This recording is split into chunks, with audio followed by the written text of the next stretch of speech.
இப்போ சீமான் அவர்கள் வந்துட்டு ரஜினி அவர்களை போய் பார்த்துட்டு வந்ததை கூட வச்சு டிவிகே காரங்க வந்துட்டு ஒரு அரசியல் ப்ளே பண்ணிட்டு இருக்காங்க. ஸோ இது எப்படி பார்க்கறது சார்? பர்சனலாக யார் வேணாலும் யார் கூடயும் க்ளோஸாக இருக்கலாம். ஸோ அந்த வகையில் சீமான் அவர்களோட பர்சனலான ஒரு விஷயம். ஸோ அந்த வகையில் அதில் எதுவும் பிரச்சனை கிடையாது. பொலிட்டிக்கலாக சீமான் அவர்கள் ஆர்எஸ்எஸோட க்ளோஸாக போகிறாரோ அப்படின்ற மாதிரியான நிறைய ஸ்பெக்குலேஷன்ஸ்லாம் கிரியேட் ஆகுது. கட்சி ஆரம்பித்து கொள்கையெல்லாம் அறிவிச்சாச்சு. பட் இப்போவும் நான் பொலிட்டிக்கல் ஆக்ஷனில் ஈடுபட மாட்டேன், இதே மாதிரி தான் குவைட்டாக போயிட்டு இருப்பேன்னா அது சரி கிடையாது. நாம் தமிழர் கட்சியோட ஓட் பேஸ் கணிசமாக கம்மியாகணும்னா அந்த ஸ்பேஸே இல்லாமல் ஆகணும். ஸோ அந்த ஸ்பேஸ் இருக்க வரைக்கும் நாம் தமிழர் கட்சி க்ரோ ஆகிக்கிட்டு தான் இருக்கும். அப்போ கமல்ஹாசன் சார் போன மாதிரி விஜய் அவர்களும் வந்துட்டு போறதுக்கு வாய்ப்புகள் ரொம்ப அதிகமாக தான் இருக்காது. நான் அப்படி தான் பார்க்குறேன். என்னோட கணிப்பு என்னன்னா, விஜயால ரொம்ப நாள் அரசியலில் சஸ்டெயின் பண்ண முடியாது. ஸோ பட் அதை வச்சு நம்ம டிவிக்கே பர்சனல் அட்டாக்ல ஈடுபட்டாங்கன்னு நம்ம சொல்ல முடியாதுன்னு நினைக்கிறேன். மேபி டிவிக்கே கேடஸ் பண்ணியிருக்கலாம். பட் அதுவுமே பார்த்தோன்னா டிவிக்கே மட்டும் சொல்ல மாட்டேன், எல்லா கட்சிகளும் அது பண்ணுவாங்க.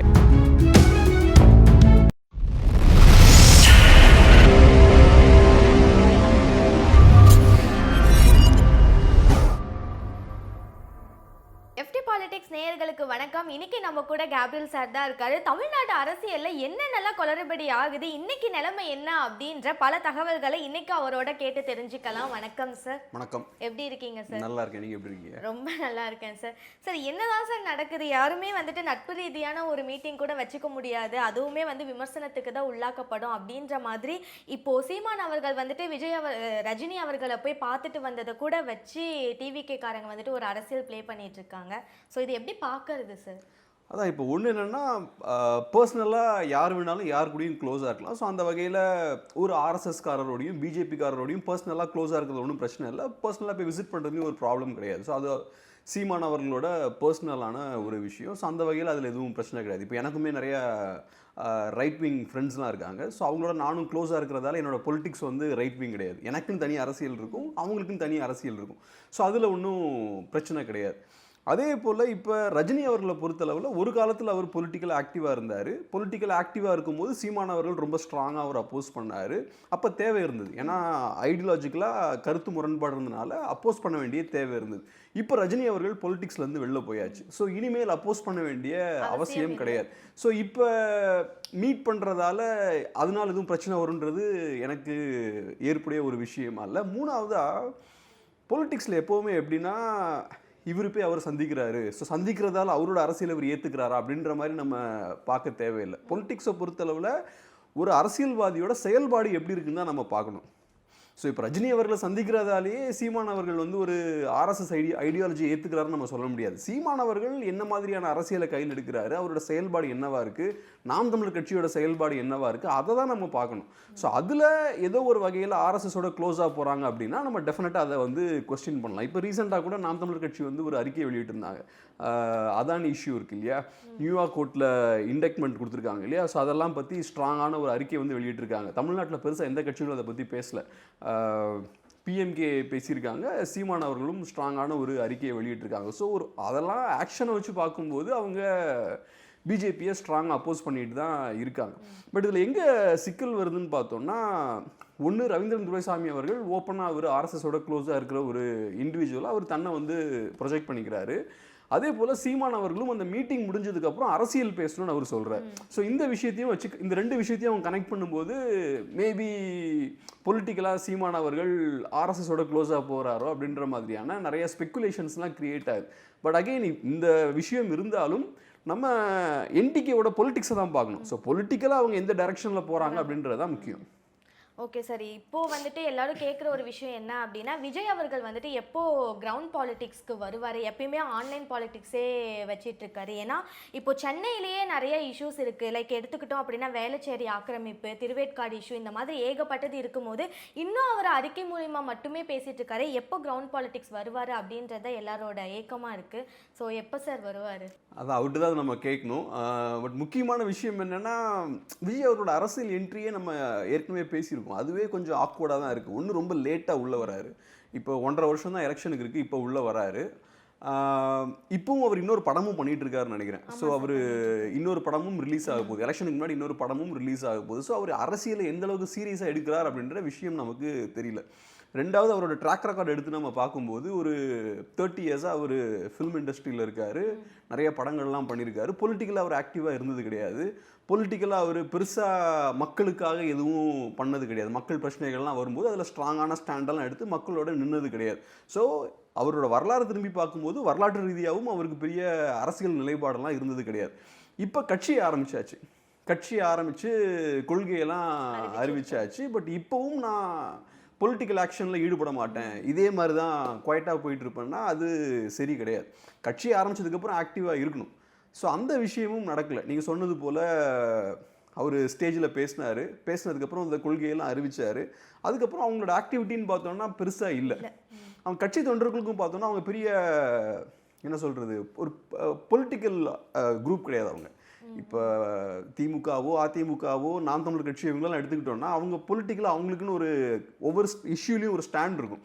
பட் விஜயோட ரசிகர்கள் பொறுத்தளவில் அவங்க வந்து விஜய்க்காக வந்தவங்க, அவங்களுக்குன்னு பெரிய பொலிட்டிக்கல் ஸ்டாண்ட்லாம் இருக்காது. ஸோ அப்படி இருக்கும்போது ப்ராப்பராக ஒவ்வொரு இஷ்யூலையும் ஒரு ஸ்டாண்ட் எடுக்கணும். இப்போ இந்த அதானி இஷ்யூ வந்தப்போ ஒரு ஸ்ட்ராங்கான ஸ்டாண்ட் எடுத்துருக்கலாம், ஏன்னா திராவிட கட்சிகள் 2 பேரும் ரொம்ப குவைட்டாக இருக்காங்க. ஸோ அந்த ஸ்டாண்ட் எடுத்துருக்கணும். அதே மாதிரி நீங்கள் வேளச்சேரி இஷ்யூவை நீங்கள் சொன்னீங்க. ஸோ நாம் தமிழர் கட்சி அதுக்கும் அறிக்கையெல்லாம் விட்டுருக்காங்கன்னு நினைக்கிறேன். ஸோ இப்போ நீங்கள் இந்த 2 திராவிட கட்சிகளுக்கும் நான் மாற்றுன்னு சொல்லும்போது அந்த இஷ்யூஸ்லாம் நீங்கள் கையில் எடுக்கணும்.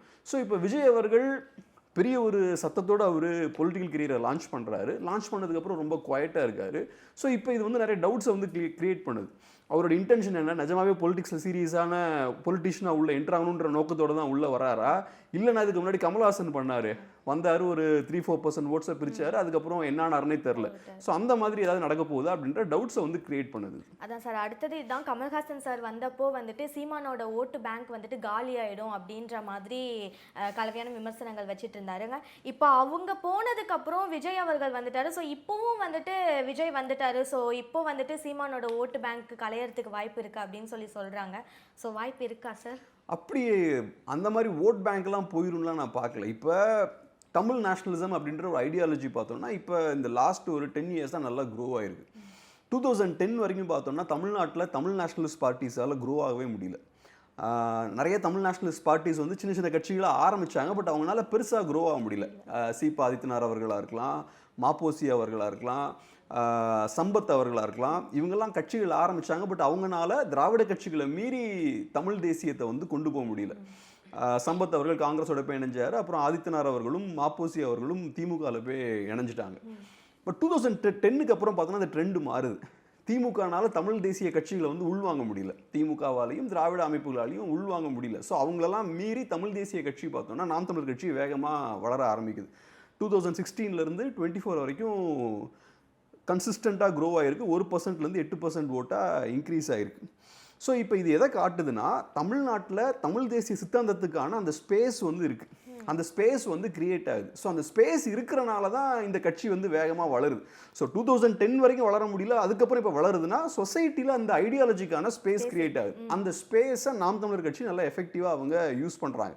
ஸோ இப்போ நாம் தமிழர் கட்சியோட ஓட் பேஸ் கணிசமாக கம்மியாகணும்னா அந்த ஸ்பேஸே இல்லாமல் ஆகணும். ஸோ அந்த ஸ்பேஸ் இருக்க வரைக்கும் நாம் தமிழர் கட்சி க்ரோ ஆகிக்கிட்டு தான் இருக்கும். பட் இருந்தாலும் விஜய் மாதிரியான ஒரு பெரிய ஒரு ஃபேஸ் உள்ளே வரும்போது அது நாம் தமிழர் கட்சிக்கு டேமேஜை ஏற்படுத்தும். நாம் தமிழர் கட்சிக்கும் ஏற்படுத்தும், மற்ற கட்சிகளுக்கும் ஏற்படுத்தும். குறிப்பாக நாம் தமிழர் கட்சிகளில் இருக்க சிக்கல் என்னென்னா, நாங்கள் ஒரு மாற்று அப்படின்ற மாதிரி நாம் தமிழர் கட்சி அவங்கள ப்ரொஜெக்ட் பண்ணிக்கிறாங்க. ஸோ நாங்கள் வந்து அதிமுகவுக்கும் திமுகவுக்கும் மாற்றுன்ற மாதிரி ப்ரொஜெக்ட் பண்ணிக்கிறாங்க. ஸோ விஜய் உள்ளே வரும்போது அவரும் அதை தான் சொல்கிறார், நான் ஒரு மாற்றுன்னு தான் தன்னை அவர் ப்ரொஜெக்ட் பண்ணிக்கிறார். ஸோ இப்போ அந்த மாற்று அப்படின்ற ஒரு புது ஸ்பேஸ் இருக்குது இல்லையா, அங்கே சண்டை போட வேண்டியது இருக்குது. விஜயோட அவங்க சண்டை போட வேண்டியது. இதுக்கு முன்னாடி கமல்ஹாசன் அதே மாதிரி ஒரு டைவர்ட் பண்ணார். ஸோ இப்போ நாம் தமிழர் கட்சி நாங்கள் மாற்றுன்னு களத்தில் நிற்கும் போது கமல்ஹாசன் இல்லை நாங்கள் தான் மாற்றுன்னு சொல்லிட்டு புதுசாக ஒரு கட்சியை ஆரம்பித்தார். ஒரு சின்ன ஒரு டைவர்ஷன் அவர் கிரியேட் பண்ணார். அதுக்கப்புறம் இல்லாமல் அவர் காணாமல் போயிட்டார். ஆனால் கமல்ஹாசன் ஐடியாலஜிலாம் ஒன்றும் இல்லை. ஸோ அவரால் அரசியலில் நிற்க முடியல. ஸோ இப்போ விஜயும் பார்த்தோன்னா இன்னொரு கட்சி களத்தில் கஷ்டப்பட்டு ஒர்க் பண்ணிட்டு இருக்கும்போது நாங்கள் தான் மாற்றுன்னு சொல்லிட்டு இருக்கும்போது அவர் புதுசாக என்ட்ராகி நாங்கள் தான் மாற்றுன்னு ப்ரொஜெக்ட் பண்ணுறாரு. இதுவும் நான் ஒரு டைவர்ஷனாக தான் பார்க்குறேன். எப்படி கமல்ஹாசன் ஒரு டைவர்ஷனாக இருந்தாரோ அதே மாதிரி இதுவும் ஒரு டைவர்ஷனாக தான் நான் பார்க்குறேன். அப்போது கமல்ஹாசன் சார் போன மாதிரி விஜய் அவர்களும் வந்துட்டு போகிறதுக்கு வாய்ப்புகள் ரொம்ப அதிகமாக தான் இருக்கா சார்? நான் அப்படி தான் பார்க்குறேன். என்னோட கணிப்பு என்னென்னா விஜயால் ரொம்ப நாள் அரசியலில் சஸ்டெயின் பண்ண முடியாது. அது காரணம் என்னென்னா அவருக்கு பெரிய ஐடியாலஜி இல்லை. ஐடியாலஜி இல்லாமல் ஒரு கட்சி வந்து ரொம்ப தூரம் போகாது. இப்போ திராவிடமும் தமிழ் தேசியமும் எனது இரு கண்கள், எங்களோட இரு கண்கள்னா அது அது ஐடியாலஜி கிடையாது. அந்த 2 ஐடியாலஜியும் சேர்ந்து பொருந்தி போகாது. திராவிடம் வீக்காக தான் தமிழ் தேசியம் வளர ஆரம்பிக்குது. ஸோ அதனால தான் 2010க்கு அப்புறம் தமிழ் தேசியம் வந்து க்ரோ ஆக ஆரம்பிக்குது. ஸோ திராவிடத்தோட வீக்னஸில் தான் தமிழ் தேசியம் வளருது. திராவிடத்தை மீறி தான் தமிழ் தேசியம் வளருது. அப்படி இருக்கும்போது ரெண்டும் என்னோட ஐடியாலஜி நீங்கள் எப்படி சொல்ல முடியாது, பேரலாக போகாது. ஸோ உங்ககிட்ட ஸ்ட்ராங்கான ஒரு ஐடியாலஜி இல்லைன்னா உங்களால் ரொம்ப தூரம் போக முடியாது. ஏதோ ஒரு பாயிண்ட்ல நீங்கள் அம்பலப்பட்டுருவீங்க. ப்ளஸ் உங்களுக்கு ஐடியாலஜி இல்லைன்னா உங்கள் தொண்டர்கள் என்ன பண்ணுவாங்க? உங்களுக்கு ஒரு ஐடியாலஜி இருந்தால் தான் இது என்னோட சித்தாந்தம், இப்போ கம்யூனிசம் தான் என்னோட ஐடியாலஜின்னு வச்சுப்போம். அப்போ முதலாளித்துவத்தை நாங்கள் வீழ்த்தணும். அது வந்து தொண்டர்களை ஊக்கப்படுத்தும். முதலாளித்துவம்னு ஒரு சித்தாந்தம் இருக்குது, ஒரு சிஸ்டம் இருக்குது, அந்த சிஸ்டம் வீக்காக இருக்குது, அந்த சிஸ்டம் கொலாப்ஸ் ஆகுன்ற ஒரு நம்பிக்கை என் தொண்டர்களுக்கு இருக்கும். ஸோ அதை ஒட்டி அவங்க களத்தில் வேலை பார்ப்பாங்க.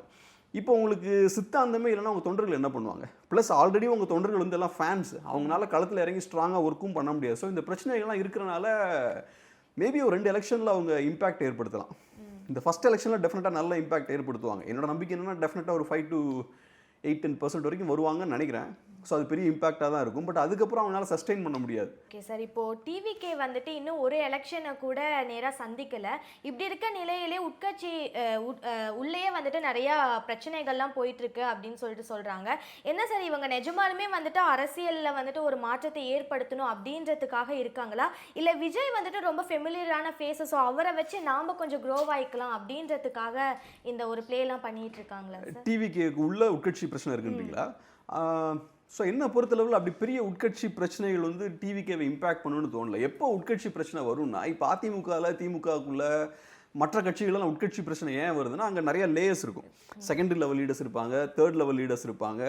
அவங்களுக்கு பார்த்தீங்கன்னா அவங்க ஊரில் அவங்க ரொம்ப ஸ்ட்ராங்காக இருப்பாங்க. அவங்க சின்ன மன்னர்களாக தான் இருப்பாங்க, குறுநில மன்னர்கள் மாதிரி நல்லா ஸ்ட்ராங்காக இருப்பாங்க. ஸோ அப்படி இருக்கும்போது என்ன ஆகும்னா, நிறைய பவர் சென்டர்ஸ் இருக்கும். நிறைய பவர் சென்டர்ஸ் இருக்கும்போது தான் அங்கே உட்கட்சி மோதல்கள்லாம் வரும். டிவிகேவை பொறுத்தளவில் அங்கே ஒன் மேன் ஆர்மி தான். விஜய்ன்ற சிங்கிள் பாயிண்ட்டை தாண்டி வேறு யாரும் கிடையாது. விஜய் நினச்சாருன்னா யாரை வேணாலும் டக்குன்னு மாற்றிடலாம். செகண்டரி லெவல் லீடர்ஷிப்லாம் எதுவுமே கிடையாது. ஸோ அப்படி இருக்கும்போது டிவிகேக்குள்ளே பெருசாக உட்கட்சி மோதல் வருமானு தெரில. மேபி நிர்வாகிகளுக்குள்ளே எங்களுக்கு இந்த போஸ்ட் வேணுன்ற மாதிரிலாம் ஏதாவது மேபி இருக்கலாம், அது நமக்கு தெரில. பட் பெருசாக உட்கட்சி மோதல்லாம் வரதுக்கான வாய்ப்பு இல்லை. ஏன்னா அது விஜய் அப்படின்ற ஒரு சிங்கிள் மனிதரை நம்பி இருக்கக்கூடிய ஒரு பார்ட்டி. ஸோ டிவிகேக்கு இதுவும் ஒரு பெரிய பிரச்சனை. ஸோ எப்போவுமே ஒரு கட்சின்னு வரும்போது ஒரு நல்ல ஐடியாலஜி இருக்கணும். அந்த ஐடியாலஜி நிறைய லீடர்ஸை ப்ரொடியூஸ் பண்ணணும். செகண்டரி லெவல், தேர்ட் லெவல் லீடர்ஸ்லாம் நிறைய பேர் இருக்கணும். அவங்களாம் இருந்தால் தான் அந்த கட்சினால எஃபெக்டிவாக பெர்ஃபார்ம் பண்ண முடியும். ஸோ சிங்கிள் லீடர்னு ஒருத்தர் இருக்காருனாலே அந்த கட்சி வந்து வீக்காக பெர்ஃபார்ம் பண்ணுறது, வீக் ஆகிறதுக்கு அதுவும் ஒரு காரணமாக இருக்கும். ஓகே சார், இப்போ நீங்கள் சொன்னீங்க அவர் மட்டும்தான் இருக்காரு, ஸோ அதுவுமே அவருக்கு வந்துட்டு ஒரு வீக்னஸ் தான் அப்படின்னு. அவர் ஒரே ஒரு ஆள் தான், ஒரு ரொம்ப ஃபெமிலியரான ஃபேஸ், எல்லாத்துக்கும் தெரிஞ்ச ஃபேஸ், அதை தாண்டி வேற யாரும் இல்லை அப்படின்னும் போது இன்னும் 1 வருஷம் தான் இருக்குது எலெக்ஷனுக்கு. ஸோ இந்த 1 வருஷத்துக்குள்ளே அவங்களால அந்த வெற்றியை நாடுறதுக்கான எஃபர்ட்லாம் போட முடியுமா, பண்ண முடியுமா, அதுக்குள்ளே ரெடி ஆகிடுவாங்க? அதான் இப்போ நீங்கள் சொன்னது மாதிரி டைம் ரொம்ப கம்மியாக இருக்குது. ஏற்கனவே கட்சி ரொம்ப லேட்டாக ஸ்டார்ட் பண்ணுறாங்க. இப்போ டைமும் ரொம்ப கம்மியாக இருக்குது. நிறையா சீக்கிரமாக ஒர்க் பண்ணணும். பட் அந்த மாதிரியான அர்ஜென்சி எதுவும் டிவிகே சைட்லேருந்து பார்க்கும்போது எதுவும் அங்கே இருக்கிற மாதிரி தெரில. ரொம்ப கேஷுவலாக தான் இருக்காங்க. பெருசாக எதுவும் பொலிட்டிக்கல் ஆக்ஷனில் அவங்க ஈடுபடல. பெருசாக இஷ்யூஸ்லாம் வரும்போதும், மக்கள் பிரச்சனைகள் வரும்போது அதில் ஸ்ட்ராங்கான ஸ்டாண்டும் அவங்க எடுக்க மாட்டேங்கிறாங்க. ஸோ இதெல்லாம் வச்சு பார்க்கும்போது பெருசாக டிவிகேக்கு பெர்ஃபார்ம் பண்ண முடியுமான்னு தெரில. ரெண்டாவது, இப்போ ஒரு கட்சிக்கு ஐடியாலஜி இருந்தால் அட்லீஸ்ட் அந்த ஐடியாலஜியை தான் அவங்களை மோட்டிவேட் பண்ணும், அவங்க குயிக்காக ஆர்கனைஸ் ஆவாங்க. ஸோ இப்போ ஐடியாலஜியும் இல்லை அப்படின்ற பட்சத்தில் விஜய் அவர்கள் பேசினா தான் அந்த கேடர்ஸ் வந்து மோட்டிவேட் ஆவாங்க. விஜய் அவர்கள் இதை பண்ணுன்னு சொன்னால் தான் அவங்க செய்வாங்க. ஸோ அவங்க இல்லாட்டினா அவங்க வந்து இன்ஆக்டிவாக தான் இருப்பாங்க. சும்மா ரேண்டமாக திமுக காரங்கிட்டையும் நாம் தமிழர் கட்சிக்காரங்கிட்டையும் அவங்க இன்டர்நெட்டில் சண்டை போட்டுருப்பாங்களே தவிர அதை தாண்டி இதுதான் நம்ம இலக்கு, இதை நோக்கி நம்ம செயல்படணும் அப்படின்ற ஒரு விஷயம் இருக்காது. ஸோ விஜய் பெருசாக ஆக்டிவாக இல்லை அப்படின்ற போது கேடர்ஸும் இன்ஆக்டிவாக தான் இருப்பாங்க. ஸோ அதான் இதெல்லாம் வச்சு பார்க்கும்போது விஜய் எந்த அளவுக்கு சீரியஸாக பொலிட்டிக்ஸில் அவர் இருக்கார் அப்படின்றது ஒரு பெரிய ஒரு கொஸ்டின் தான். அதான் சார், அவர் வந்துட்டு எந்த அளவுக்கு இருக்காரு அப்படின்றதே தெரியல அப்படின்ற மாதிரி சொன்னீங்க. இன்னொரு பக்கம் வந்துட்டு இப்போ டிஎம்கே சீமானை எந்த அளவுக்கு தரகுறைவாக பேசுகிறாங்களோ அதே மாதிரி இப்போ டிவிகேவும் சீமானை வந்துட்டு ரொம்ப தரகுறைவாக பேசிகிட்டு இருக்காங்க அப்படின்னு சொல்லலாம். ஸோ இந்த மாதிரியான ஒரு பாலிடிக்ஸ் அவருக்கு வந்துட்டு பாசிட்டிவாக அமையறதுக்கு வாய்ப்புகள் இருக்கா? அது நான் டிவிகே தரக்குறைவாக பேசுகிறாங்கன்னு சொல்ல மாட்டேன். ஏன்னா இப்போ டிவிகேவோட லீடர்ஷிப்லாம் அந்த மாதிரி பேச மாட்டாங்க. எல்லா கட்சியிலுமே கேடர்ஸ் பார்த்தோன்னா ரொம்ப பேஷனேட்டாக இருப்பாங்க. இப்போ விஜயோட ரசிகர்கள் வந்து ரொம்ப பேஷனேட்டாக இருப்பாங்க. அதே மாதிரி சீமான் அவர்களோட ஃபாலோவர்ஸ் ரொம்ப பேஷனேட்டாக இருப்பாங்க. திமுகலையும் தொண்டர்கள் வந்து ரொம்ப பேஷனேட்டாக இருப்பாங்க. அவங்க இன்டர்நெட்லலாம் பேசும்போது, சண்டை போடும்போது அவங்க சில நேரங்களில் தவறான வார்த்தைகள் யூஸ் பண்ணுவாங்க, கரெக்டான அரசியல் ரீதியாக டிஸ்கஸ் பண்ணாமல் பர்சனல் ரீதியான சண்டை போட்டுட்டு இருப்பாங்க. ஸோ பட் அதை வச்சு நம்ம டிவிக்கே பர்சனல் அட்டாக்ல ஈடுபட்டாங்கன்னு நம்ம சொல்ல முடியாதுன்னு நினைக்கிறேன். மேபி டிவிக்கே கேடஸ் பண்ணியிருக்கலாம். பட் அதுவுமே பார்த்தோன்னா டிவிக்கே மட்டும் சொல்ல மாட்டேன், எல்லா கட்சிகளும் அது பண்ணுவாங்க. எல்லா கட்சிகளுக்குமே தொண்டர்கள் வந்து ரொம்ப பேஷனேட்டாக இருப்பாங்க. விஜயோட கட்சியில் இருக்கவங்கலாம் விஜய் அப்படின்ற அந்த இண்டிவிஜுவல் மேலே ரொம்ப பேஷனேட்டாக இருப்பாங்க. ஸோ சீமான் கட்சியில் இருக்கவங்கலாம் சீமான் அப்படின்ற அந்த இண்டிவிஜுவல் மேலே ரொம்ப பேஷனேட்டாக இருப்பாங்க. ஸோ அவங்க சண்டை போடும்போது இந்த விஷயங்கள்லாம் நடக்கும். அது பெரிய விஷயமா எனக்கு தெரியல. இப்போ எல்லாருமே வந்துட்டு சீமான் அவர்களுக்கு வந்துட்டு வின் பண்றதுக்கு நிறைய வாய்ப்புகள் இருக்கு அப்படின்ற மாதிரி தான் பேசிக்கிட்டு இருக்காங்க. ஆனா ஒரு பக்கம் இப்படி பேசிட்டு இருந்தாலும் இன்னொரு பக்கம் அவரோட கட்சிக்குள்ளேயே வந்துட்டு பல முக்கியமான நிர்வாகிகள் எல்லாருமே கட்சியை விட்டு வெளியே போகி ஆப்போசிட்ல இருக்க டிஎம்கே சேனல்ஸ்க்கு வந்துட்டு இன்டர்வியூஸ் கொடுத்துக்கிட்டு இருக்காங்க. ஸோ ரொம்ப முக்கியமான ஆளுங்களே அந்த கட்சியை விட்டு வெளியேறி இப்படி மற்ற சேனல்ஸ்க்கு எல்லாத்துக்கும் இன்டர்வியூ கொடுத்துட்டு இருக்கிறது அவரோட அரசியல் வாழ்க்கைக்கு எந்த அளவுக்கு நல்லதா இருக்கும் சார்? ஏதாவது பாதிப்பு வரதுக்கு வாய்ப்புகள் இருக்கா? நாம் தமிழ் கட்சியை பொறுத்தவரை நல்லா க்ரோ ஆயிருக்காங்க. பட் இந்த எலெக்ஷனில் அவங்க ஜெயிப்பாங்களான்னா அதுக்கு வாய்ப்பு இல்லைன்னு தான் நினைக்கிறேன். பட் பெட்டராக பெர்ஃபார்ம் பண்ண வாய்ப்பு இருக்குது. என்னை பொறுத்தளவு அட்லீஸ்ட் அவங்களோட 8% ஓட்ஸை ஹோல்ட் பண்ணாலே பெரிய விஷயம். ஏன்னா இந்த தடவை சீமான் வந்து ஒரு ஆன்டி டிஎம்கே பாலிடிக்ஸ் ப்ளே பண்ணக்கூடிய ஒரு கட்சி, சாரி நாம் தமிழ் கட்சி. ஸோ அப்படி இருக்கும்போது இப்போ ஆன்டி டிஎம்கே பாலிடிக்ஸ் பார்த்தோன்னா நிறைய கட்சிகள் அதை கையில் எடுக்கிறாங்க. டிவிக்கு எடுக்கிறாங்க, ஏடிஎம்கே எடுக்கிறாங்க, பிஜேபி, அப்புறம் நாம் தமிழ் கட்சி. ஸோ இப்போ ஆன்டி டிஎம்கே பாலிடிக்ஸை எல்லாரும் இப்படி பேசும்போது அங்கே அந்த மார்க்கெட்டில் நிறையா க்ரௌடாக இருக்குது, நிறைய பேர் அந்த விஷயத்தை பண்ணுறாங்க. ஸோ அப்படி இருக்கும்போது இருக்கிற அந்த 8% ஓட்ஸை தக்க வைக்கிறதே பெரிய ஒரு அச்சீவ்மெண்ட்டாக தான் இருக்கும். அதை பண்ணிடுவாங்கன்னு நினைக்கிறேன். ரெண்டாவது, இப்போ நீங்கள் சொன்னீங்க இல்லையா, நாம் தமிழ் கட்சிக்கு நிறைய பேர் வெளில போகிறாங்க அப்படின்ற விஷயம்லாம். இப்போ நாம் தமிழ் கட்சிக்கு இருக்கக்கூடிய மிகப்பெரிய ஒரு சிக்கல் என்னென்னா அவங்களால வேற யார் கூடயும் கூட்டணிலாம் வைக்க முடியாது. ஸோ கூட்டணி வைக்க முடியாது, நீங்கள் தனியாக தான் கண்டெஸ்ட் பண்ணணும். உங்களுக்கு 8% ஓட்டு இருக்குது, கட்சியில் நிறைய தொண்டர்கள் இருக்காங்க. அப்படி ஆகும்போது என்ன ஆகும்னா மற்ற கட்சிகள்லாம் அவங்க தொண்டர்களுக்கு பதவிகளை வந்து டெலிவர் பண்ணுவாங்க.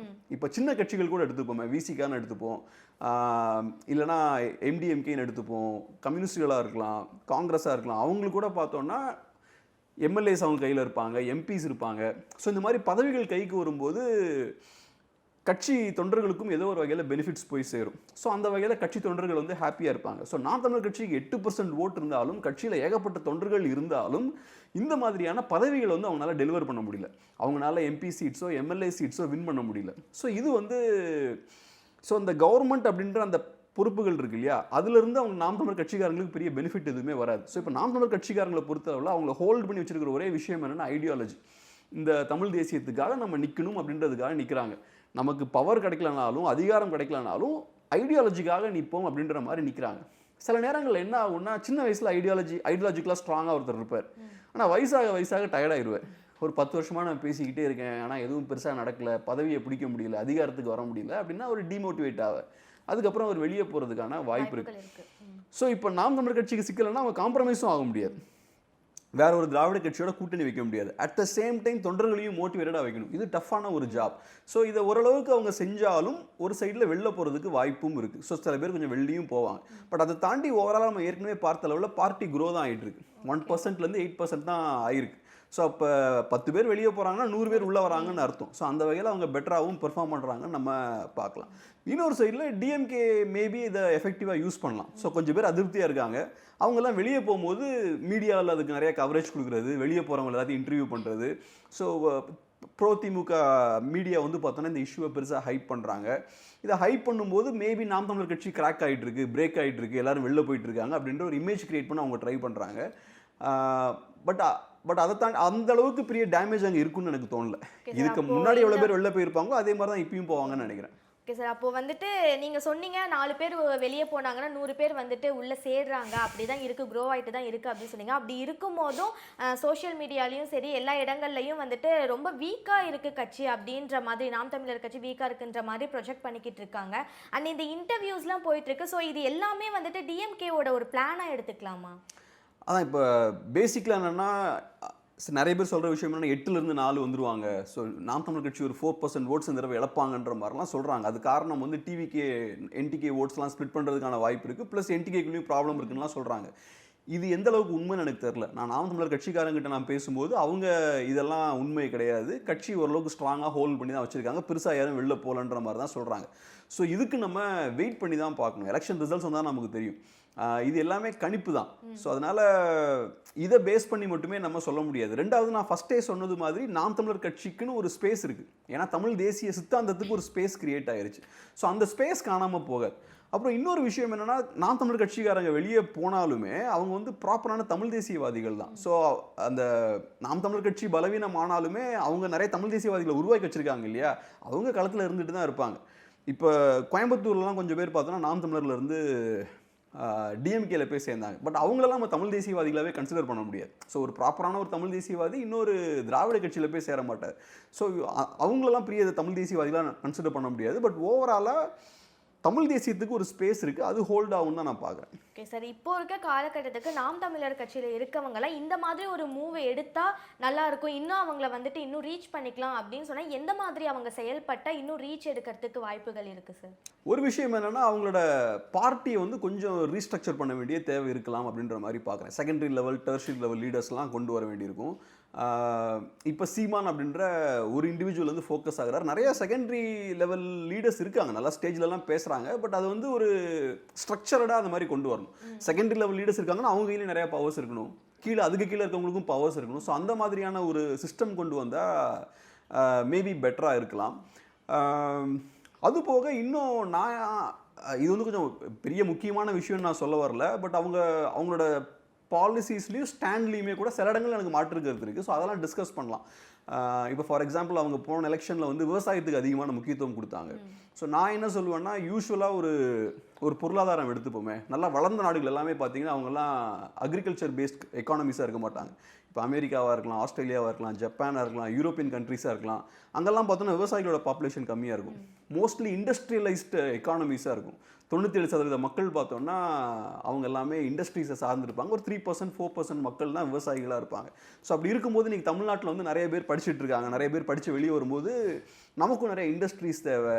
இந்த ஐடி கம்பெனிஸ் மாதிரியான ஹைடெக் இண்டஸ்ட்ரீஸ்லாம் கொண்டு வந்தால் தான் நம்ம அவங்களெல்லாம் அப்சர்வ் பண்ண முடியும்.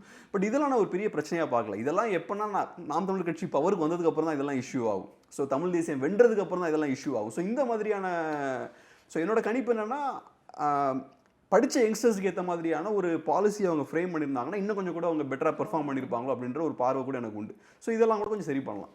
ஓகே சார், எல்லாரும் வந்துட்டு சீமான் அவர்கள் தான் அறிவிக்கப்படாத எதிர்க்கட்சி தலைவர் அப்படின்னு சொல்லிட்டு சொல்கிறாங்க. ஸோ அதை எப்படி பார்க்குறீங்க சார்? இன்னும் நான் அப்படி அந்த ஸ்டாண்டு அந்த அளவுக்கு நான் பார்க்கல. ஏன்னா இப்போ நாம் தமிழ் கட்சியோட ஓட் பர்சன்டேஜ் பார்த்தோன்னா 8%. ஒரு விஷயம் என்னென்னா, இப்போ ஒரு சொசைட்டியில் கூடிய ப்ராப்ளம்ஸ் எல்லாத்தையும் அவங்க பேசுகிறாங்க. அவங்க பேசி அதுக்கு ஒரு வெளிச்சத்தில் அதை கொண்டு வராங்க. இப்போ வேளச்சேரி இஷ்யூலாம் யாரும் பெருசாக பேசலை, பட் அவங்க அதை பேசுகிறாங்க. அதே மாதிரி அதானி இஷ்யூவில் எல்லாரும் குவைட்டாக இருக்காங்க, அவங்க பேசுகிறாங்க. ஸோ எல்லாரும் அமைதியாக இருக்கக்கூடிய இஷ்யூஸ்லாம் அவங்க பேசி மக்கள் மத்தியில் அதை பப்ளிசைஸ் பண்ணுறாங்க, அதை கொண்டு போகிறாங்க. அது வந்து நீங்கள் சொன்ன மாதிரி மற்ற கட்சிகள் பண்ணாத வேலை இவங்க பண்ணுறாங்க. பிஎம்கே சில நேரங்களில் பண்ணுறாங்க, சில நேரங்களில் கம்யூனிஸ்டுகள் பண்ணுறாங்க. பட் கன்சிஸ்டண்ட்டாக நாம் தமிழ் கட்சி பண்ணுறாங்க. அதில் இம்பார்ட்டண்டான விஷயம் என்னென்னா, கம்யூனிஸ்டுகள் ஒரு விஷயத்தை கையில் எடுக்கிறாங்கன்னு வச்சுப்போமே, எடுத்தாலுமே கூட நாம் தமிழ் கட்சி மாதிரி அவங்களால எஃபெக்டிவாக மக்கள்கிட்ட கொண்டு போக முடியாது. ஏன்னா நாம் தமிழ் கட்சிகிட்ட கேடர் பேஸ் இருக்குது, நல்லா ஸ்ட்ராங்கான கேடர் பேஸ் இருக்குது. எல்லாருமே சோஷியல் மீடியாவில் ஆக்டிவாக இருக்காங்க. நிறைய பேர் பார்த்தோன்னா யூடியூப்பில் அவங்கெல்லாம் சேனல்ஸ் ரன் பண்ணிட்டு இருக்காங்க. ஒரு ஜேர்னலிஸ்ட் மாதிரி தான் அவங்களே ஃபங்க்ஷன் ஆகிட்டு இருக்காங்க. ஸோ இப்போ நாம் தமிழர் கட்சி தலைமை ஒரு இஷ்யூவை கையில் எடுக்குதுன்னா, கீழே இருக்க தொண்டர்கள் பார்த்தோன்னா அந்த விஷயத்தை வந்து ஏதோ ஒரு வகையில் மக்கள்கிட்ட கொண்டு போய் ஒரு பேசு பொருளாக அதை மாற்றிடுறாங்க. ஸோ இதெல்லாம் அவங்க கரெக்டாக பண்ணுறாங்க. பட் அவங்ககிட்ட என்ன இல்லைன்னா, இப்போ அதிமுக கிட்ட எனக்கு தெரிஞ்ச அசம்பிளியில் 65-66 எம்எல்ஏஸ் இருக்காங்க. ஸோ ஒரு ப்ராப்பரான எதிர்கட்சியாக நீங்கள் ஃபங்க்ஷன் ஆகணும்னா அது உங்களுக்கு தேவை. அசம்பிளியில் உங்களுக்கு ரெப்ரசன்டேஷன் தேவை. அப்போ தான் நீங்கள் ஒரு ப்ராப்பர் எதிர்கட்சியாக ஃபங்க்ஷன் ஆக முடியும். நாம் தமிழர் கட்சி 8% ஓட்ஸ் இருந்து கிரவுண்டில் என்ன தான் பெரிய இம்பாக்ட் ஏற்படுத்தினாலும் இன்னும் உங்களுக்கு அசம்பிளியில் அந்த ரெப்ரசன்டேஷன் இல்லை. ஸோ அது வரும்போது அவங்களால அந்த எதிர்கட்சி அப்படின்ற ஒரு இடத்துல வந்து ஆளும் கட்சியை கவுண்டர் பண்ண முடியும். இப்போதைக்கு அது அவங்க கிட்ட இல்லை. ஓகே சார், ஒரு பக்கம் வந்துட்டு சீமான் அவர்களை வந்துட்டு எதிர்க்கட்சி தலைவராக பார்க்குறாங்க அப்படின்னா, இன்னொரு பக்கம் 2026 எலெக்ஷனுக்கு அப்புறம் ஏடிஎம்கே இந்த தமிழ் அரசியலில் இருக்கிறதுக்கு வாய்ப்பு ரொம்ப கம்மி அப்படின்ற மாதிரி சொல்கிறாங்க. ஸோ உங்களோட ஒப்பீனியன் என்ன சார்? ஏன்னா அவங்களோட செயல்பாடுகளும் சரி எதுவுமே வந்துட்டு மற்ற கட்சிகளோட கம்பேர் பண்ணும்போது அந்த அளவுக்கு இல்லை அப்படின்றது தான் அந்த கட்சி மேலே வைக்கிற பெரிய விமர்சனமாக இருக்குது. அதை எப்படி பார்க்குறீங்க சார்? எனக்கு என்னமோ ஏடிஎம்கே அப்படி இல்லாமலாம் ஆயிடுவாங்கன்றதுலாம் நான் ஏற்றுக்கல. ஏன்னா ஏடிஎம்கேவை பொறுத்தளவில் திமுக அதிமுக 2 பேரும் எடுத்துப்போமே, அவங்கெல்லாம் ஒரு கட்சி அப்படின்றத தாண்டி ஒரு இன்ஸ்டிடியூஷன். அவங்கெல்லாம் ஒரு பெரிய ஒரு ஸ்தாபனமாக அவங்க வளர்ந்துருக்காங்க, பெரிய ஒரு இன்ஸ்டிடியூஷன்ஸை பொறுத்தளவில் அதோட கெப்பாசிட்டியே என்னென்னா, ஒரு தலைவர் போனாலும் இன்னொரு தலைவரே இல்லைனா கூட அவங்க மேனேஜ் பண்ணுவாங்க. ஏன்னா இன்ஸ்டிடியூஷனுக்கு அந்த கெப்பாசிட்டி இருக்கும். ஒரு வீக்கான தலைவர் இருந்தாலும் இன்ஸ்டியூஷன் ரன் ஆகும், ஸ்ட்ராங்கான தலைவர் இருந்தாலும் இன்ஸ்டியூஷன் ரன் ஆகும். ஸோ இன்ஸ்டியூஷனோட ஐடியாவே என்னன்னா ஒரு இண்டிவிஜுவலை சார்ந்திருக்காது, அது வந்து ஒரு அமைப்பு. அது ஆமாம், அது எப்படியுமே அது ஃபங்க்ஷன் ஆகும் அப்படின்றது தான் இன்ஸ்டியூஷன். ஸோ நீங்கள் ஒரு 40-50 இயர்ஸ் கிரவுண்டில் இருக்கீங்கன்னா ஒரு அமைப்பு வந்து ஒரு இன்ஸ்டியூஷனாக மாறிடும். ஸோ அதிமுகவும் அந்த மாதிரியான ஒரு இன்ஸ்டிடியூஷன்.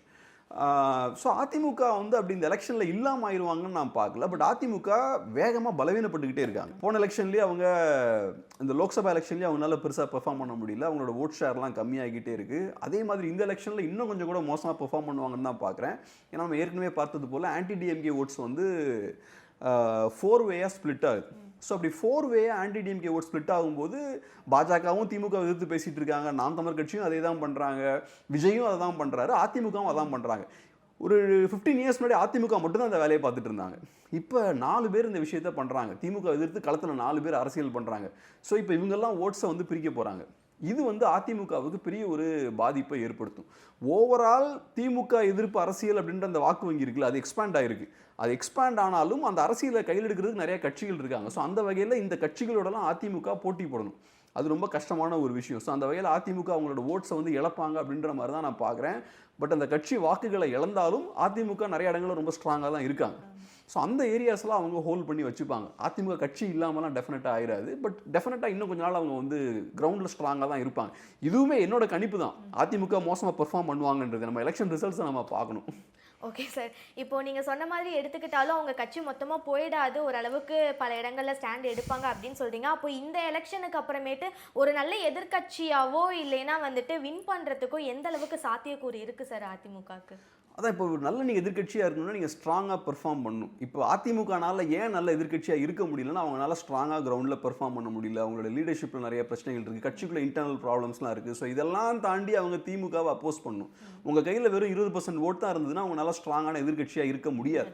இப்போ பிரச்சனை என்னென்னா நெக்ஸ்ட் எலெக்ஷன்லையும் நான் அப்படி தான் பார்க்குறேன். அவங்களால மேபி 15 to 25% ஓட்ஸுக்கு மேலே அவங்களால போக முடியாது அப்படின்ற மாதிரி தான் பார்க்குறேன். ஏன்னா விஜய் டெஃபினட்டாக கொஞ்சம் பிரிய போகிறாரு. சீமான் 8% ஓட்ஸ் வாங்கினா கூட அது பெரிய விஷயம் தான். அதே மாதிரி தான் பிஜேபியும் ஓரளவுக்கு போன தடவை லோக்சபாவில் ஓரளவுக்கு பெர்ஃபார்ம் பண்ணாங்க, ஓரளவுக்கு ஆவரேஜாக பெர்ஃபார்ம் பண்ணிடுவாங்கன்னு தான் பார்க்குறேன்.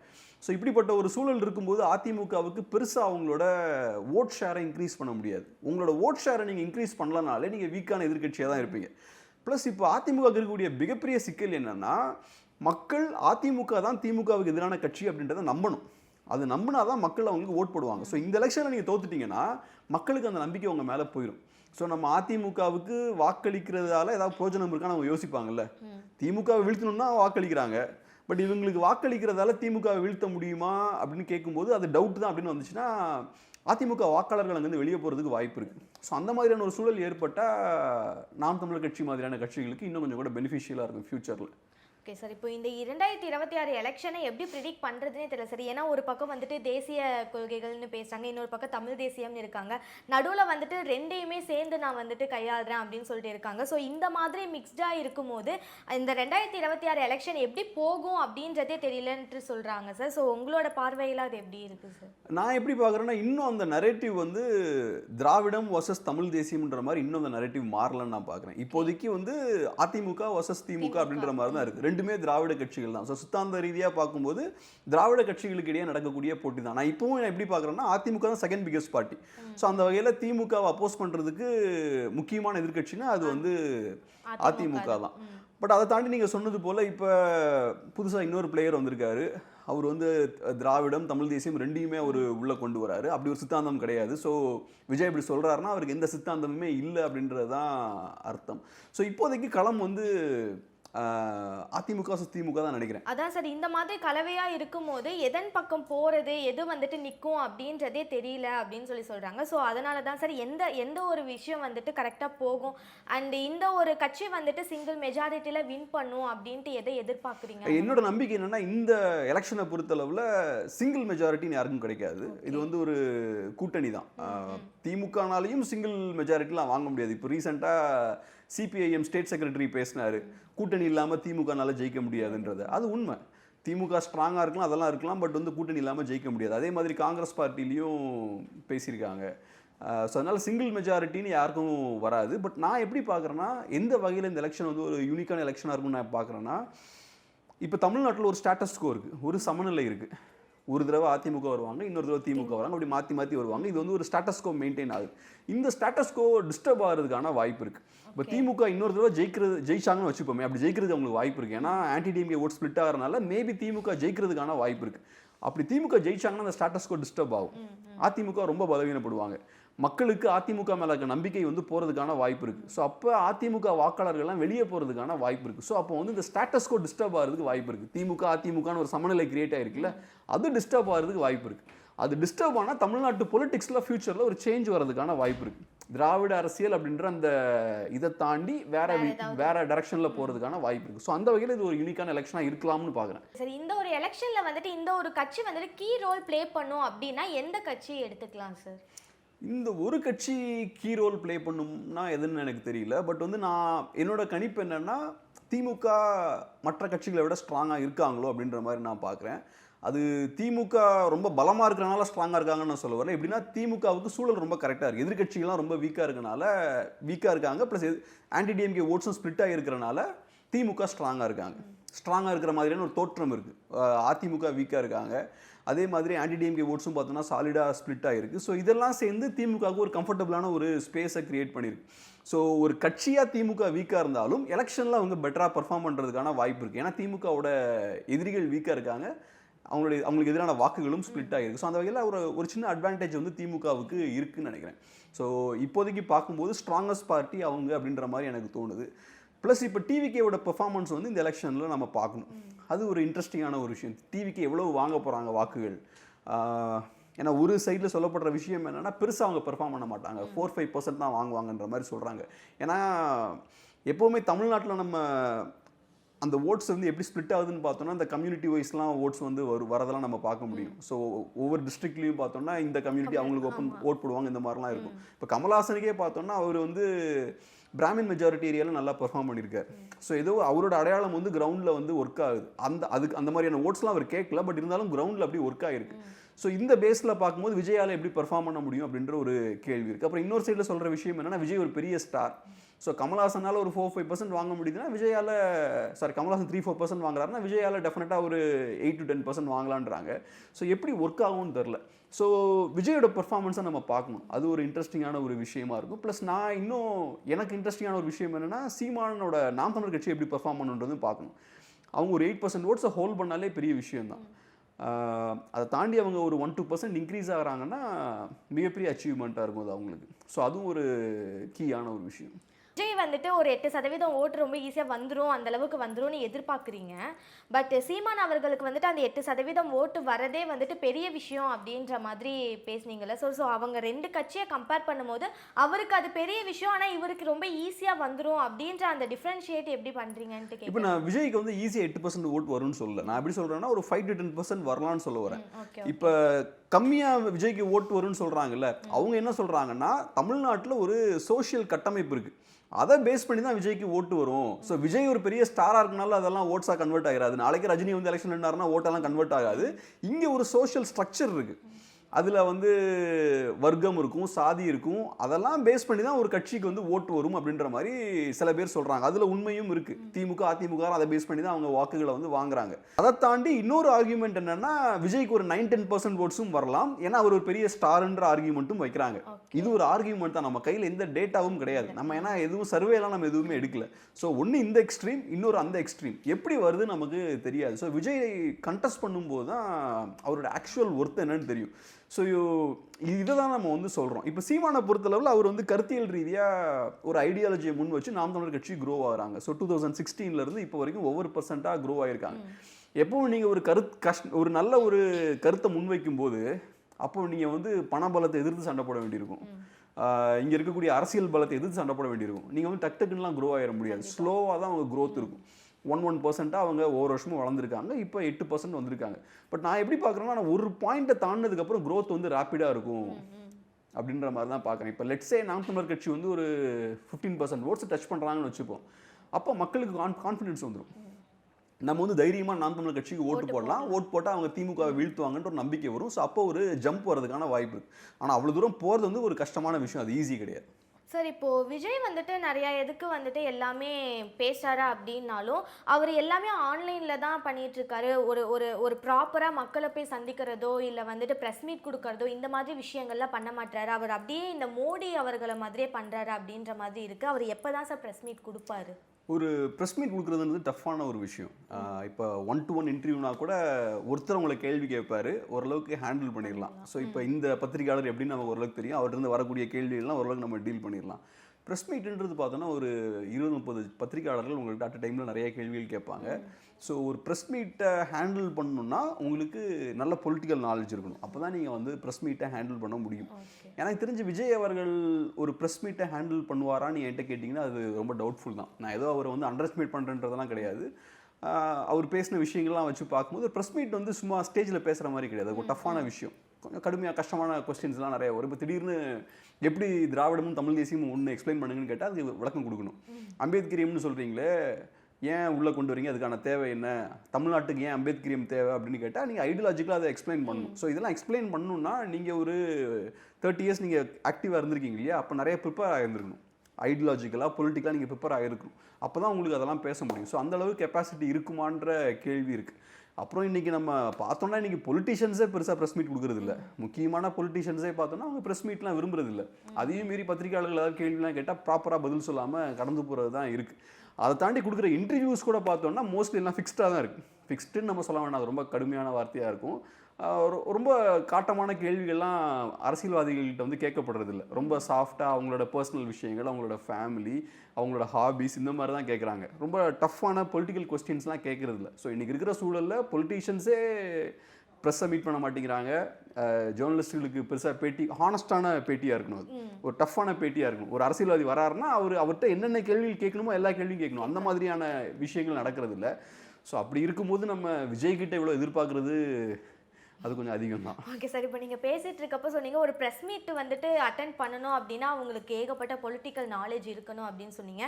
இவர் கட்சியை ஆரம்பித்து அவ்வளோ பெரிய கட்சிக்கு ஒரு தலைவராக இருக்காரு, கொள்கைகளை அறிவிச்சிருக்காரு அப்படின்னும் போது அந்த கொள்கைகளை பற்றின வரலாறு கூட தெரியாமையா அவர் வந்துட்டு ஒரு கட்சியை ஆரம்பிச்சிருப்பாரு? ஸோ இப்போ 2 வகையான ஆட்கள் இருப்பாங்க. இப்போ வந்து பொலிட்டிக்கல் பீப்புள்னு எடுத்துப்போமே. இப்போ நீங்கள் வரலாறுல முக்கியமான பொலிட்டிஷியன்ஸ் எல்லாம் எடுத்துக்கோங்களேன். பொலிட்டிஷியன்ஸோ லீடர்ஸோ அவங்க லைஃப்பை வந்து பொலிட்டிக்ஸ்க்காக அர்ப்பணிச்சிருப்பாங்க. ஸோ சின்ன வயசுலேருந்தே அவங்க படிச்சுக்கிட்டே இருப்பாங்க. கருணாநிதி அவர்கள் கூட எடுத்துக்கோங்களேன். சின்ன வயசுலேருந்தே படிக்கிறது, ஐடியாலஜி, இந்த விஷயங்களெல்லாம் உள்வாங்கி தான் ஒரு பெரிய ஒரு தலைவராக மாறுறாங்க. ஸோ சின்ன வயசுலேருந்து உங்களுக்கு அந்த பேஷன் இருக்கணும். எல்லாருக்குமே பொலிட்டிக்கல் மைண்ட் இருக்காது. பொலிட்டிக்கல் மைண்ட் இருந்ததுன்னு வச்சுக்கோங்களேன், சில பேருக்கு பொலிட்டிக்ஸ் புரியும், சொசைட்டி புரியும். அது ஒரு சோஷியல் சயின்ஸ் தானே. சொசைட்டியை புரிஞ்சுக்கிறது அதுவும் ஒரு சயின்ஸ் தான். அதை சின்ன வயசுலேருந்தே அவங்க புரிஞ்சுப்பாங்க. புரிஞ்சுக்கிட்டாங்கன்னு வச்சுக்கோங்க, அந்த டேலண்ட் இருக்கவங்க பார்த்தோன்னா சின்ன வயசுலேருந்தே அரசியல் பேசிக்கிட்டே இருப்பாங்க. சின்ன வயசுலேருந்தே அவங்க நல்ல லீடர்ஸாக இருப்பாங்க. இந்த விஷயங்கள்லாம் இருக்கும். ஸோ விஜய் அவர்களோட ட்ராவலை பார்த்தோன்னா இந்த மாதிரியான ட்ராவலில் அவர் ஒரு 30 இயர்ஸ் வந்து சினிமாவில் ஆக்டிவாக இருந்திருக்கார். ஸோ உங்களுக்கு தெரியும் சினிமாவில் ஆக்டிவாக இருந்தால் அது எவ்வளோ பிஸியான ஒரு லைஃப் ஸ்டைல்னு தெரியும். ரொம்ப டஃப்பான பிஸியான ஒரு லைஃப் ஸ்டைல். விஜய் ரொம்ப ஹார்ட் ஒர்க்கிங்கான ஒரு இண்டிவிஜுவல். ஸோ சினிமாவுக்கு அவர் ஃபுல்லாக அவரோட லைஃப்பை ஒரு 30 இயர்ஸ் டெடிகேட் பண்ணியிருக்காரு. சினிமாவில் டாப்புக்கும் வந்திருக்காரு. ஸோ இப்போ அவரோட ஃபோக்கஸ் எல்லாம் பார்த்தோம்னா சினிமாவாக இருந்திருக்கு. இப்போ நிஜமாவே உங்களுக்கு ஒரு பொலிட்டிக்கல் மைண்ட் இருந்ததுன்னா உங்கள் ஃபோக்கஸ் வந்து சினிமாவை தாண்டி சொசைட்டி சார்ந்தும் இருக்கும். கண்டிப்பாக சொசைட்டியை நோக்கி நீங்கள் நிறைய விஷயங்கள் பேசியிருப்பீங்க, சொசைட்டிக்காக நிறைய விஷயங்கள் பண்ணியிருப்பீங்க, ஐடியாலஜி சார்ந்து நிறைய விஷயங்கள் செஞ்சுருப்பீங்க, அதெல்லாம் நீங்கள் பண்ணியிருப்பீங்க. ஸோ இப்போ 30 இயர்ஸாக அவர் பெருசாக ஐடியாலஜி சார்ந்தெல்லாம் அவர் பெருசாக ஒர்க் பண்ணல. அவரோட சினிமாவை ஃபோக்கஸ் பண்ணி ஒர்க் பண்ணியிருக்காரு. இப்போ அவர் வந்து பொலிட்டிக்ஸ்குள்ளே வரார். பொலிட்டிக்ஸ்குள்ளே வரும்போது மோஸ்ட்லி இப்போ என்னென்னா அவங்களுக்கு பின்னாடி ஒர்க் பண்ணுறதுக்கு பெரிய டீம்லாம் இருப்பாங்க, ஸ்ட்ராட்டஜி டீம்லாம் இருப்பாங்க. ஸோ அவங்க வந்து கனெக்ட் பண்ணுவாங்க, இந்த மாதிரியான பொலிட்டிக்ஸை நம்ம முன் வச்சோம்னா தமிழ்நாட்டு மக்கள்கிட்ட அது நல்லா செல்லுபடி ஆகும். நம்ம திராவிடம் தமிழ் தேசியம்னு ஏதாவது ஒன்று எடுத்தோம்னா 2 பேரும் நம்மளை அட்டாக் பண்ணுவாங்க. ஸோ நம்ம என்ன பண்ணுவோம், 2ஐயும் சேர்த்து வச்சுருவோம், அப்போ நமக்கு பிரச்சனை இருக்காது. இந்த மாதிரிலாம் ஸ்ட்ராட்டஜி போட்டு தான் அவங்க இந்த ஐடியாலஜிலாம் முன் வைக்கிறது. ஸோ எனக்கு தெரிஞ்சு விஜய் அவர்களுக்கு பெரிய பொலிட்டிக்கல் கிளாரிட்டி இருக்குமான்னு தெரில. அது எப்போ நமக்கு தெரியும், நீங்கள் சொன்ன மாதிரி ஒரு 2 ப்ரெஸ் மீட்டில் அவர் பேசினார்னா நமக்கு தெரிஞ்சிடும். ஒரு நல்ல ஒரு இன்டர்வியூவில் உட்காந்து நல்லா டீட்டெயில்டாக பேசினார்னா நமக்கு புரிஞ்சிடும். ஸோ அது நடந்தால் நம்ம பார்ப்போம். Okay sir. இன்னொரு பக்கம் என்னன்னா, விஜய் அவர்கள் வந்துட்டு தமிழ் தேசியம் அப்படின்னு சொல்லியிருக்காரு. ஆனா தமிழ்ல இருக்க மக்களுக்கு வந்துட்டு ஏதாவது பண்றாரா அப்படின்ட்டு கேட்டாலும் இல்லை. ஏன்னா அவர் எந்த ஸ்டாண்ட்ல நிற்கிறாருனே தெரியல. இலங்கையில் இருக்க தமிழ் மக்களுக்காக எந்த ஒரு விஷயமும் பேசல. பிரபாகரன் அவர்களுக்காக பேசல. இப்போ வந்துட்டு மாவீரர் நாள் நிகழ்வு வருது. ஸோ அதை பற்றியுமே அவர் எதுவுமே பேசல அப்படின்னும் போது எப்படி ஒரு கட்சியை ஆரம்பிச்சு தமிழ் தேசியம் ஒரு கண்ணு அப்படின்னு சொல்லியும் தமிழ் மக்களுக்காக எந்த ஒரு ஸ்டாண்டும் எடுக்காம இருக்காரு அப்படின்ற ஒரு பார்வை இருக்கு. ஸோ அதை நீங்க எப்படி பார்க்குறீங்க? நான் பார்த்த அளவில் அவரோட மாநாடை நான் பார்க்கும்போது அவர் நிறைய விஷயங்கள் சொல்றாருல. தமிழ் தேசியம் உள்ள கொண்டு வராரு, அப்புறம் திராவிடம் உள்ள கொண்டு வராரு, அம்பேத்கரியம் உள்ள கொண்டு வராரு, அது போக நிறைய லீடர்ஸோட பேர்லாம் யூஸ் பண்ணிக்கிறாரு. இதெல்லாம் நான் எப்படி பார்க்குறேன்னா, அந்த சித்தாந்தத்து மேலே நிஜமாவே அவருக்கு ஈர்ப்பு இருக்கிறதால அந்த சித்தாந்தத்தை அவர் உள்ளே கொண்டு வரல. மோஸ்ட்லி என்னன்னா, இப்போ தமிழ் தேசியம் நல்லா ஃபேமஸாக இருக்குது. இப்போ எல்லா யங்ஸ்டர்ஸும் தமிழ் தேசியம் பேசுகிறாங்க. தமிழ் தேசியம் அப்படின்ற அந்த டேர்ம் பார்த்தோன்னா ரொம்ப ஃபேமஸ் ஆயிருச்சு. ஒரு 15 இயர்ஸ் முன்னாடி இது ஃபேமஸாக இல்லை. ஸோ இன்றைக்கி ஃபேமஸாக இருக்குது. அப்போ அதை யூஸ் பண்ணிப்போம். திராவிடம்ன்றது எல்லா கட்சிகளுமே எங்கள் திராவிட கட்சிகள் தான். ஸோ அப்போ நம்ம அதையும் யூஸ் பண்ணிப்போம். அப்புறம் அம்பேத்கரியம்னு வரும்போது தமிழ்நாட்டில் தலித் ஓட்ஸ் வந்து நிறையா இருக்காங்க. ஸோ அப்போ அதையும் உள்ளே கொண்டு வந்துக்கலாம். அதை தாண்டி நிறைய லீடர்ஸோட பேர்லாம் கொண்டு வராங்க. அதெல்லாம் பார்க்கும்போது கேஸ்ட் இக்குவேஷன் தான். ஸோ கேஸ்ட் கால்குலேஷன்லாம் போட்டு நிறைய லீடர்ஸை உள்ளே கொண்டு வராங்க. ஸோ அவங்கள பொறுத்தளவில் இப்போ ஒரு எலெக்ஷன் வருது, அந்த எலெக்ஷனை ஃபேஸ் பண்ணுறோம். அதை ஃபேஸ் பண்ணுறதுக்கு இந்த மாதிரியான ஸ்ட்ராட்டஜிலாம் யூஸ் பண்ணுறாங்க. அதை தாண்டி எனக்கு வந்து தமிழ்நாட்டுக்கு இந்த தேவை இருக்குது, இந்த ஐடியாலஜிக்கான தேவை தமிழ்நாட்டில் இருக்குது. ஸோ அந்த தேவையின் அடிப்படையில் நான் இந்த ஐடியாலஜி எடுக்கிறேன்றதெல்லாம் கிடையாது. ஸோ அப்போ நீங்கள் தமிழ்நாட்டில் கூடிய சொசைட்டியை புரிஞ்சுக்கணும், சொசைட்டியில் என்ன ப்ராப்ளம் இருக்குன்னு புரிஞ்சுக்கணும், அதை புரிஞ்சு அதுக்கு சொல்யூஷனாக ஒரு ஐடியாலஜியை முன் வைக்கணும். முன் வச்சு நீங்கள் பேஷனேட்டாக அந்த ஐடியாலஜிக்காக சண்டை போடணும், அந்த ஐடியாலஜியை புஷ் பண்ணணும். அந்த மாதிரி ஒரு இடத்துல இருந்து விஜய் வர மாதிரி தெரில. அவருக்கு இந்த எலெக்ஷனில் ஈஸியாக ஸ்கோர் பண்ணுறதுக்கு ஸோ இவங்களை கவரணும்னா இந்த ஐடியாலஜி, அவங்கள கவரணும்னா அந்த ஐடியாலஜி, இப்படி நீங்கள் பண்ணும்போது எந்த ஒரு ஐடியாலஜிக்கிட்டையும் நீங்கள் நேர்மையாக இருக்க முடியாது, யாரையும் நீங்கள் சாட்டிஸ்ஃபை பண்ண முடியாது. ஸோ ஏதோ ஒரு பாயிண்ட்டில் மேபி ஃபர்ஸ்ட் எலெக்ஷன் உங்களுக்கு ஹெல்ப்ஃபுல்லாக இருக்கும், பட் உங்களால் கன்டினியூ பண்ண முடியாது. Okay sir. இந்த மந்தில் தான் வந்துட்டு அண்ணாமலை அவர்கள் வந்து திரும்ப வராங்க. எல்லாரும் என்ன சொல்கிறாங்கன்னா, அண்ணாமலை வந்துட்டார்னா அவ்வளோதான்ப்பா விஜய் காலி ஆகிடுவார் அப்படின்னு சொல்கிறாங்க. எப்படி சார் அண்ணாமலை அவர்களை ஹேண்டில் பண்ணுற ஒரு பக்குவம் விஜய் அவர்கள்கிட்ட இருக்கா? அண்ணாமலைக்கு வந்து என்னென்னா 2 பிரச்சனை இந்த எலெக்ஷனில் இருக்குது. போன எலெக்ஷனில் வந்து அது லோக்சபா எலெக்ஷன். ஸோ அது அண்ணாமலைக்கு ஒரு அட்வான்டேஜ். இப்போ பிஜேபி கிட்ட ஒரு பிஎம் கேண்டிடேட் இருந்தாங்க, ஒரு ஸ்ட்ராங்கான பிஎம் கேண்டிடேட் மோடின்றது. ஸோ அது ஒரு பெரிய ஒரு அட்வான்டேஜ் அண்ணாமலைக்கு. ஸோ அவரால் தமிழ்நாட்டிலையும் நல்லா போல்டாக களமாட முடிஞ்சது, அதெல்லாம் தைரியமாக அவரால் கேம் ப்ளே பண்ண முடிஞ்சது தமிழ்நாட்டில். ரெண்டாவது, தமிழ்நாட்டில் பிஜேபி எடுத்துக்கிட்டோன்னா, எப்போல்லாம் நார்த்தில் பிஜேபி நல்லா பெர்ஃபார்ம் பண்ணுறாங்களோ அப்போல்லாம் தமிழ்நாட்டிலையும் பிஜேபி டாமினேட்டாக இருப்பாங்க. ஏன்னா அது வந்து வட இந்தியாவை பேஸ் பண்ண ஒரு கட்சி. அவங்களோட கோர்ம்போம்ல, அவங்களோட பேஸ் வந்து நார்த்தில் இருக்குது. ஸோ நார்த்தில் ஸ்ட்ராங்காக இருந்தாங்கன்னா தமிழ்நாட்டிலையும் அவங்க வந்து அக்ரெசிவாக இருப்பாங்க. ஒரு நல்ல எக்ஸாம்பிள் பார்த்தோன்னா 2014க்கு முன்னாடிலாம் தமிழ்நாட்டில் பெருசாக பிஜேபி பற்றின பேச்சுகள்லாம் இருக்காது. டிவி டிபேட்ஸ்லாம் பெருசாக பிஜேபி ஆட்கள் வந்து இருக்க மாட்டாங்க. பட் எப்போ மோடி அவர்கள் பிஎம் ஆகிறாரோ அதுக்கப்புறம் பிஜேபி பார்த்தோன்னா தமிழ்நாட்டில் வந்து ஃபேமஸ் ஆக ஆரம்பிக்கிறாங்க. பாப்புலர் ஃபேமஸ்ன்றதை விட அவங்களோட வாய்ஸ் வந்து நல்லா ஸ்ட்ராங்காக வெளியே வர ஆரம்பிக்குது. எல்லா டிபேட்ஸ்லையும் பிஜேபிக்காரங்க இருப்பாங்க அப்படின்ற ஒரு சூழல் ஏற்படுது. ஸோ பிஜேபி நார்த்தில் ஸ்ட்ராங்காக இருந்தால் தமிழ்நாட்டிலையும் பிஜேபி பெட்டராக பெர்ஃபார்ம் பண்ணுவாங்க. பட் அன்ஃபார்ச்சுனேட்லி இப்போ என்ன ஆயிருக்குன்னா, அண்ணாமலை அவர்களை பொறுத்தளவில் இப்போ 24 எலெக்ஷன்ஸில் வந்து பிஜேபி பெருசாக பெர்ஃபார்ம் பண்ணல, அவங்க எதிர்பார்த்த அளவுக்கு பெர்ஃபார்ம் பண்ணல. ஸோ அந்த பேகேஜும் அவங்களுக்கு இருக்குது. ஸோ அவங்களால நார்த்தில் பெருசாக பெர்ஃபார்மும் பண்ண முடியல. ரெண்டாவது பார்த்தோம்னா இது வந்து அசம்பிளி எலெக்ஷன், இங்கே வந்து பெருசாக பிஜேபிக்கு பெரிய ஸ்டேக்ஸும் இங்கே கிடையாது. ஸோ இந்த 2 நெகட்டிவ்ஸையும் மீறி அண்ணாமலை அவர்கள் பெரிய இம்பேக்டை ஏற்படுத்த முடியுமான்றது ஒரு டவுட் தான். பெருசாக ஓட் ஷேர் சரியும்னு நான் சொல்ல வரல, பட் கொஞ்சம் சரியறதுக்கு வாய்ப்பு இருக்குது பிஜேபிக்கு. விஜய் அவர்கள் வந்துட்டு அவரை ஹேண்டில் பண்ணுவாரா அப்படின்னு சண்டை வந்து விஜய்க்கும் அண்ணாமலைக்கும் இல்லை. ஏன்னா இப்போ அண்ணாமலை அவர்களை பொறுத்தளவில் பிஜேபியோட ஸ்டாண்ட் என்ன, ஆன்டி டிஎம்கே தான் அவங்களோட politics. So Vijay anti DMK தான் ப்ளே பண்ண போகிறார். ஸோ இப்போ வந்து டிஎம்கே அட்டாக் பண்ணுற அந்த வேலையை தான் அவங்க பார்க்க போகிறாங்க. ஸோ அதனால் விஜய் இங்கே உள்ளே என்ட்ரு ஆக மாட்டாருன்னு பார்க்குறேன். Okay sir. இன்னொரு விஷயம் என்னன்னா, சீமான் அவர்களோட பொட்டென்ஷியல் எப்போ வந்துட்டு 100% தமிழ்நாட்டில் இம்பாக்ட் ஆகும் அப்படின்றது தான் எல்லாரோட எதிர்பார்ப்பாக இருக்குது. எப்போ ஆகும் சார்? சீமான் அவர்களோட பொட்டன்ஷியல் அப்படின்னு பார்க்குறத விட நம்ம தமிழ் நேஷனலிசம் அப்படின்ற அந்த ஐடியாலஜியோட பொட்டன்ஷியல் எப்போ ஃபுல்லாக ரீச் ஆகும்னு பார்க்கலாம். 2010லேருந்து தமிழ் நேஷனலிஸ்ட் ஐடியாலஜி பார்த்தோன்னா தமிழ்நாட்டில் வளர ஆரம்பிக்குது. ஸோ இப்போ ஃபுல் பொட்டன்ஷியலை ரீச் பண்ணிட்டாங்களான்னு நீங்கள் கேட்டிங்கன்னா டெஃபினட்டாக ரீச் பண்ணல. இப்போ ஸ்டார்டிங்கில் தான் இருக்காங்க. தமிழ் நேஷனலிசம் இப்போயும் 8% ஓட்ஸ் தான் வாங்கியிருக்காங்க. ஓட்ஸ் தான் அது. இப்போ தமிழ் நேஷனலிஸ்ட் பார்ட்டிக்கு ஓட் போடுறதாலே எல்லாம் தமிழ் தேசியவாதிகள்லாம் கிடையாது. ஸோ ஓட்ஸ் தான் போட்டிருக்காங்க. ஸோ இது வந்து ரொம்ப இனிஷியலான ஃபஸ்ட் ஸ்டேஜ் தான். நான் எப்படி பார்க்குறேன்னா, தமிழ் நேஷனலிசமுக்கான தேவை வந்து வரக்கூடிய நாட்களில் இன்னும் ரொம்ப அதிகமாக நாம் தமிழர் கட்சியாக இருக்கலாம், மற்ற தமிழ் தேசிய கட்சிகளாக கூட இருக்கலாம். தமிழ் தேசிய கட்சிகள் வளர்வதற்கான ஸ்பேஸும் கிரியேட் ஆகும். ஸோ அதில் தமிழ் நேஷனலிஸ்ட் லீடர்ஸ் வளர்றதுக்கான ஸ்பேஸும் கிரியேட் ஆகும். அதில் சீமானவர்கள் மாதிரியான தலைவர்கள் வளர்வதற்கான ஸ்பேஸும் கிரியேட் ஆகும். இது ஏன் நான் சொல்கிறேன்னா, இப்போ சீமானவர்கள் நான் ஒரு பேட்டி எடுக்கும்போது அவரே என்கிட்ட சொன்ன விஷயம் இதுதான். ஒரு காலத்தில் வந்து திராவிடியன் பார்ட்டிஸ் அவங்க ஸ்ட்ராங்காக இருந்தாங்க, தமிழர் நலனை அவங்க பாதுகாத்தாங்க.